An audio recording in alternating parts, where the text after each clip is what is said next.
This is Hammer Striker here. We're going to talk to you today about the Kahr P380. It's Kahr's premium entry into the Pocket 380 market. So we'll start out with showing you that the gun is clear, and I'll tell you a little bit about it. It's 4.9 inches long from front to back, it's 3.9 inches high, and it's only 3/4 of an inch thick. So what you've got here is a very, very small package. It comes from the factory with 2 magazines.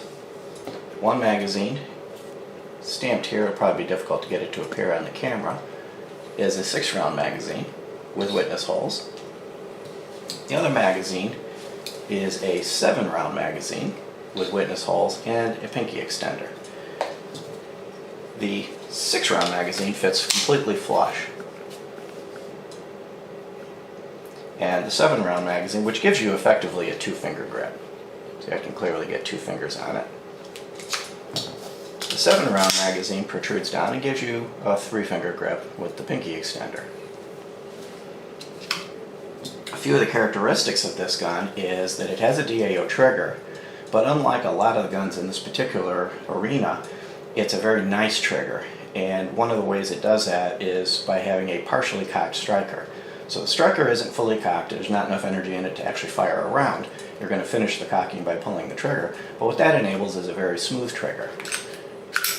So as you pull the trigger, there's a little bit of take-up, and then a very smooth pull with no notchiness, no stacking, all the way to the break. There is no reset like some of the others. It's all the way back out. You just lose the take-up, of course. And then another very smooth, even pull. So unlike a lot of the guns in this territory that have a very long, difficult trigger or an uneven trigger, this one is exceptionally smooth. The trigger is also a nice metal trigger. From a safety perspective, this has all of the safeties you would expect in a striker-fired gun. There are no external mechanical safeties, no thumb safeties or anything else. It does have a striker block, and the fact that it's classified as a DAO and the striker is not fully cocked gives you that additional safety. Comes from the factory with bar dot sights. Both the front and rear are not only drift adjustable, but they're removable and replaceable. There are a few factory options, such as you can get night sights from the factory, you can get different slide treatments, so there's a few different options. In this particular configuration, the MSRP is around $650, but it tends to go right around $550 is where you can find it. It does have a little brother called the CW380 that is different in a few respects, and it's a couple $100 cheaper. On this particular gun, the slide and the slide stop, which also acts as the barrel pivot, are milled out of a solid bar stock and laser etched and also contoured. You can see that right along here there's contouring to make it a little bit easier to holster it and give it a little bit more style. The CW380 doesn't have the contouring, it's roll marked instead of laser engraved, and the slide stop is molded, injection molded instead of milled. This also has a polygonal rifling barrel similar to a Glock. The barrel is 2.53 inches long. And unlike what you might expect with such a short barrel, it's actually very easy to shoot this gun accurately. One of the other characteristics that makes this gun easy and pleasant to shoot is a very low bore axis. So when you get a hold of it, you're very, very close to the barrel, very high up. They accomplish this by offsetting the feed ramp and narrowing the feed ramp so that they can set the barrel down into the frame more, going alongside parallel to the trigger mechanism, which I'll show you when I take it down. The only negative to that is it does make it slightly ammo sensitive. It doesn't like flat-nosed ammo. They have a tendency to hang up on the feed ramp. So you're going to want to stick with the more rounded-nosed or pointy-nosed ammo with this. The other thing that's often characteristics of guns in this territory is there is a bit of a break-in period. You're going to want to put a couple hundred rounds through it before it functions properly, as it seats the springs and wears in the guides to what it needs to be. Okay, so let me go ahead and show you how to take it down and show you some of the characteristics of the internals on it. Takedown on this is slightly different than some of the others, so I'll show you the process. First, of course, we verify clear. And what you're going to do to take this down is there's a notch right here on the slide, and there's a notch on the body. When you line those two notches up, you'll see that there's a half moon on the slide stop that lines up with a cutout in the body. And as I move forward and backward, you'll see that it obscures.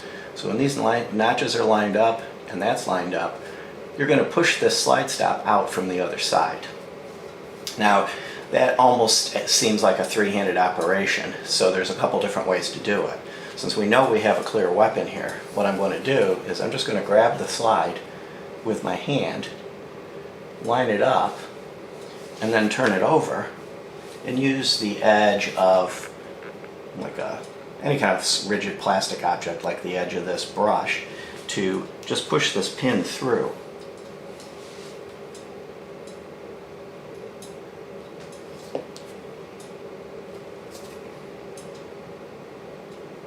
Of course, it's easier to do when you're not trying to show it on camera and you're just looking at it and doing it.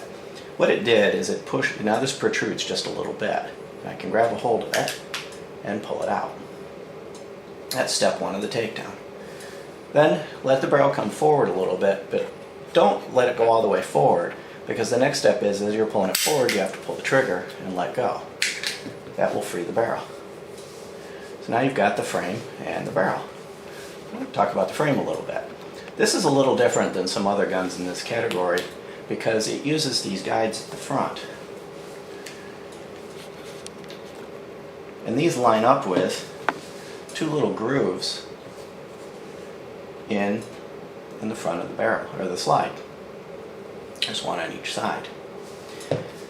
And then it has your standard guides right here and metal guides at the back. When we look at the slide's very similar to Glock, Springfield XDM, any of the others that are in the striker territory, with a few differences. One, you'll notice the barrel is offset a little bit.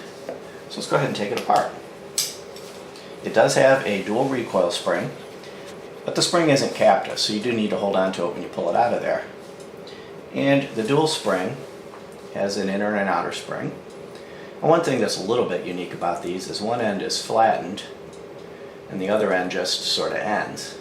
You need to make sure that the end that just sort of ends without the flattening goes towards the front of the slide, and the flattened end goes up against the steel guide rod. Now I'll show you the barrel.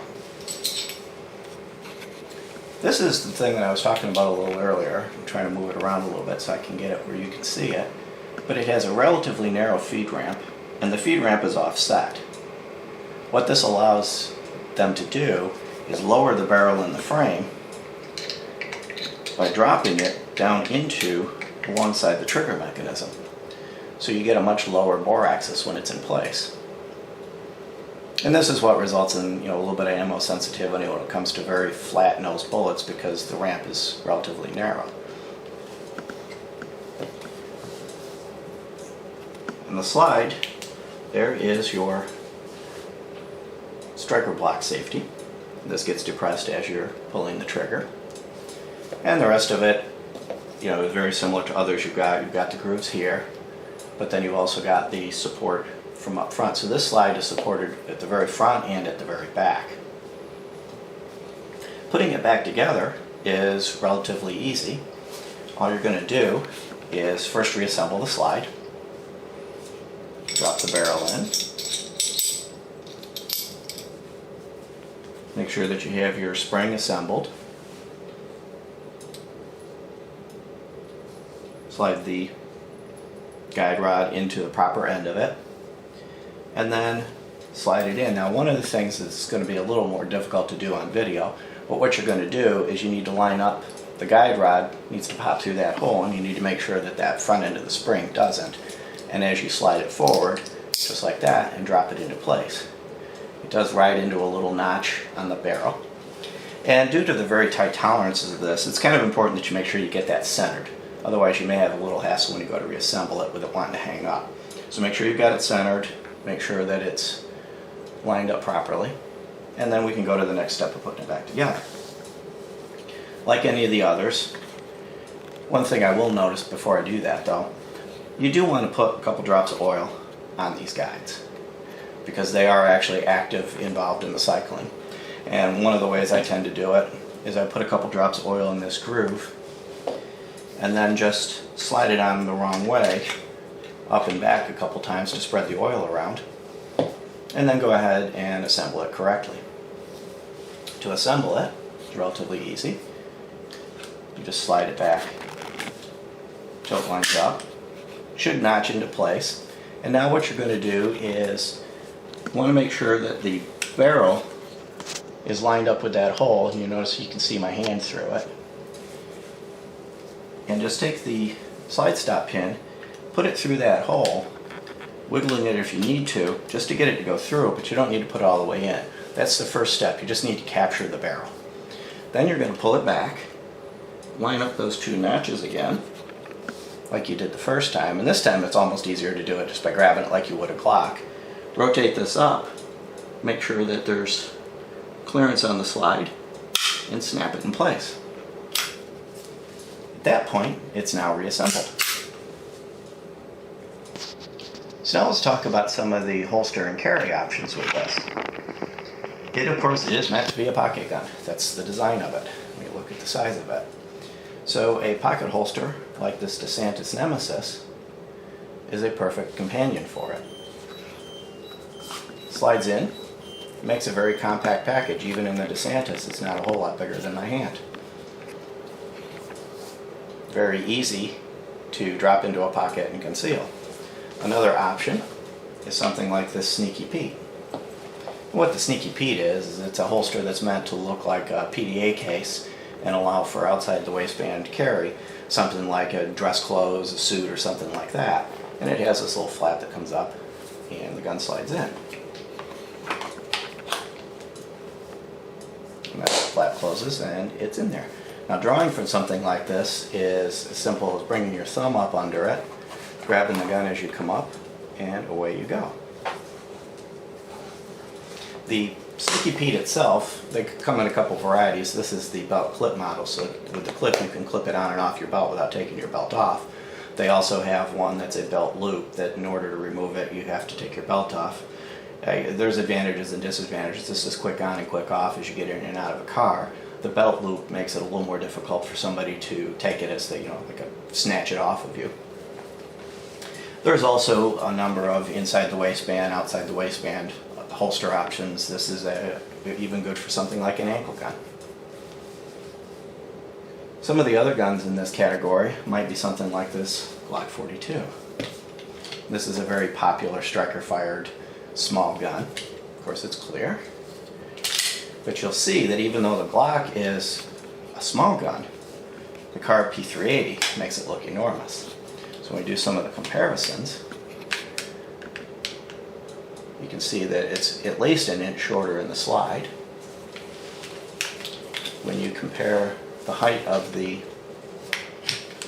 grips, put a magazine in to make this, you can see that it's probably a quarter to a half inch shorter that way. And from a thickness perspective, it's about 0.2 inches thinner.